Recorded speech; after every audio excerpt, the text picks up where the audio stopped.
So here we are in West Montrose with Fred Martin at a maple syrup farm. Now we have a tree that looks like it's been here for like 100 years. This tree's probably 125 to 140 years old. This is what we call Old Faithful. We top this tree every year, and if we didn't, it would feel almost wrong. I remember coming out here 20 years ago and actually spending some time with you for a whole day and taking the pails out to the bush, like way out here. But it's changed a lot. Yep, we have approximately 10,000, between 10 and 11,000 spiles on the tree, and it's all connected with tubing. And the question I have for you is, where the heck have you been for the last 20 years? Now, it drips, and it doesn't ever come out in a flow. It always just drips, right? That's correct. On an exceptional day, they just about run drip after drip after drip. So we might get 2 to 3 gallons, and we might fill this bucket in one day's time. So we're taking about 1 to 2% of the sap. The tree, if the atmospheric pressure is right, will create a gas within the tree.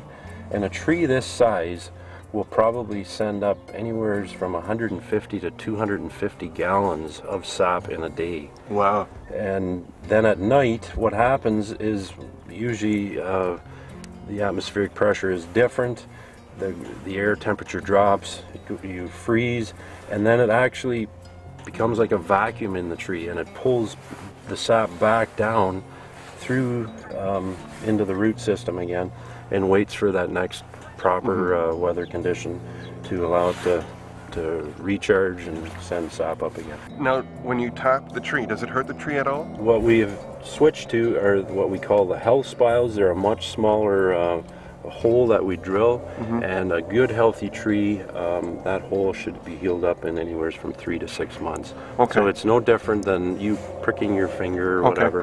And it does create scar tissue, but it is not harmful to the tree at all. So not only do you have to wait on Mother Nature for the sap outside, but you also have to wait for inside too to make sure everything works. Depending what day, what the atmospheric pressure is that day, determines what your boiling point is. Syrup does not come from the tree. It would be very nice if it did. It takes a lot of boiling to eliminate a lot of that water out of the sap to end up with a maple syrup. So now tell us a little bit. So this is the big evaporator, and then we have a smaller evaporator here. How does the flow usually go? After the sap has gone through our reverse osmosis machine, it's pumped into an overhead storage tank, which then feeds the big evaporator. It's flowing back and forth through these channels, and as it gets closer to the end, it's getting thicker and thicker. When it gets up to approximately 216 to 218 degrees Fahrenheit, it comes down through this pipe into the small evaporator. And then this small evaporator is where the science happens. We want our syrup to get to the desired level of 66.5 bricks, and that is what is officially declared maple syrup in Ontario. And so we put it in this little flask here, and we test it with our hydrometer.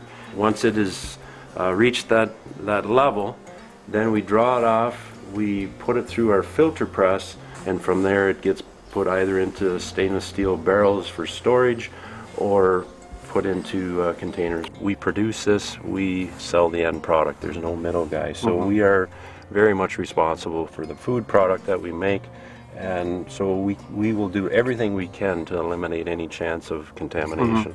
Usually at the very beginning of the season, we start out with a very light colored maple syrup.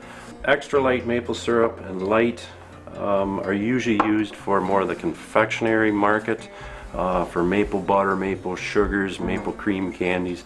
Medium is by far the biggest seller of table syrup. 75% of our crop is the medium grade. And then towards the end of the season, we end up what we call the dark. Right. And dark is used strictly for flavoring in the health food industry and so forth. What you're looking at right there is all medium. The whole shelf behind you as well. Take your pick. Okay, so I can take any jug? Sure. Okay, I think I can take this one here first. It's a bit of an art to learn how to make maple syrup.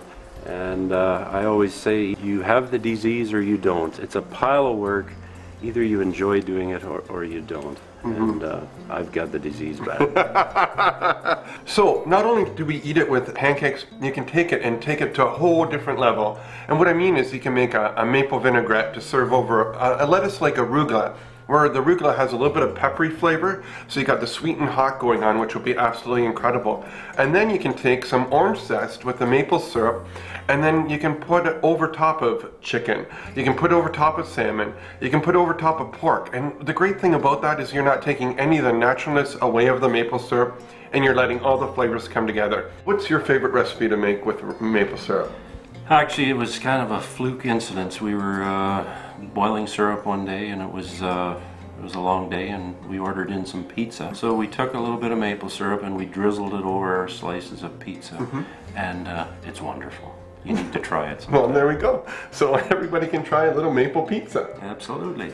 The dish that we're having right now is something that your wife Judy made, and has been an old Mennonite recipe for years, and it's called an egg cheese, right? That's correct. This egg cheese is made with milk, a dozen eggs, 2 cups of buttermilk, some salt. And then what you do is you bring the milk up to just before it starts to boil, and then you add the eggs. And as you add the eggs, you're going to get all this curdling happening, and then you take the curds off that to make the cheese. The thing that tops this egg cheese off, though, is lots and lots of maple syrup. Lots of maple syrup. I'm going to pour you some maple syrup here. Okay. This is ChefD for ChefD TV. Here's to great eating, because you're worth it. Man.